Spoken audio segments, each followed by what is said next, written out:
Well, g'day guys. Welcome to Dream Design Do TV with Zaki Ameer. I'm your host, Peter Montgomery from the petermontgomeryshow.com. Now, Zaki has done an amazing thing where he's built a property portfolio of $3 million in the short space of 3 years with only 15 properties. Now, the amazing thing is he did this with a low startup capital. And every week we catch up with Zaki to find out how he does what he does for him and his clients. So, Zaki, looking at your property portfolio of 15 properties and the properties that you source for your clients, I've noticed that they're kind of under the 500K mark, and just wanted to ask, what's your reasoning behind that? Yeah, hi Peter. The question about why I tend to invest below the $500,000 purchase price, even for myself and for my clients, comes from my own investing journey, in which I started with a limited amount of capital. So following that journey and being successful in that, I later realized when I started the Dream Design property for my clients that it actually made sense financially to actually invest in the lower end of, say, the property value market. Simply the reasons behind that is obviously the startup capital as you would bring into the table would make a difference. So if a client comes in, for example, with $100,000 capital, I would then tend to invest below the $500,000 mark, because how much capital you have dictates how much deposit you could put in towards a property. Now, if you came, let's just say hypothetically, with $1 million worth of equity, then the scenario would change and we would look at things differently. But let's just say for generally a majority of, my clients tend to have around that $100,000, maybe a bit less, maybe a bit more.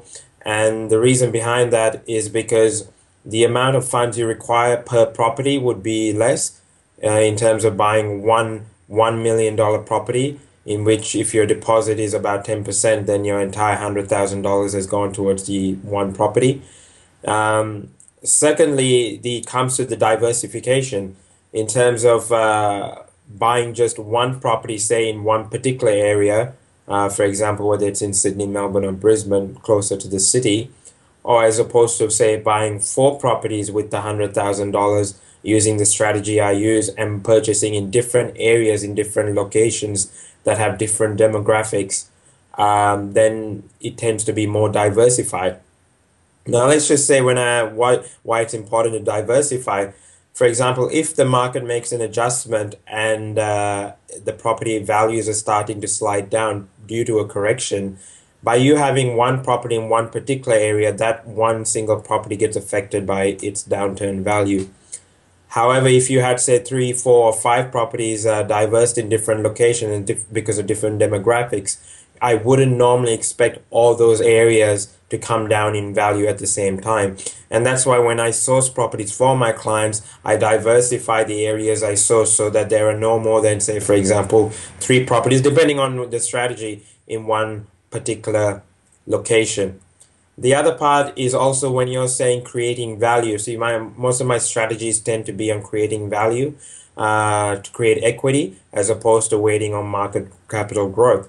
Now, if you have one property, you can only create the value, say, for example, renovations or dual income, building a granny flat, only on that one property. However, if you had 4 or 5 properties, then you would be able to create value in all of those properties, depending on the properties I source for my clients. So even on that instance, it makes sense to diversify and then use that deposit in multiple properties. And you can only do that usually if the purchase price tends to be, less than 500. More likely, I would recommend around the $300,000 to $350,000 mark, depending on that individual property and my client's situation. Some clients or the market perception would think that, okay, look, if I buy closer to the CBD for maybe $600,000, $700,000 mark, I might get larger capital growth than purchasing these smaller properties in not so close to CBD areas. In my experience, that's not actually true, and using the research I use from the market, there tends to be areas where you can actually purchase for $300,000, $350,000 mark, and the capital growth is far greater, say, over the last few years than what you would expect closer to the city, paying much more for a property. And that tends to be driven by factors such as population growth, migration growth, industries around the area. And so that's part of the research I do for my client. Okay, so to kind of recap and see if I understand correctly, it's about the size of the deposit going in, but even if you have a large deposit, say like, you got a lot of money to go into and buy a $1 million property or something like that, even then you would suggest going for the smaller type properties under that 5K mark because you can diversify. So the deposit determines that, but it actually creates success by going that way, even if you have a lot of money to put in there. Correct. That's correct, Peter. Excellent, man. All right. Thanks so much, Zaki. I'll talk to you next week. Thanks, Peter.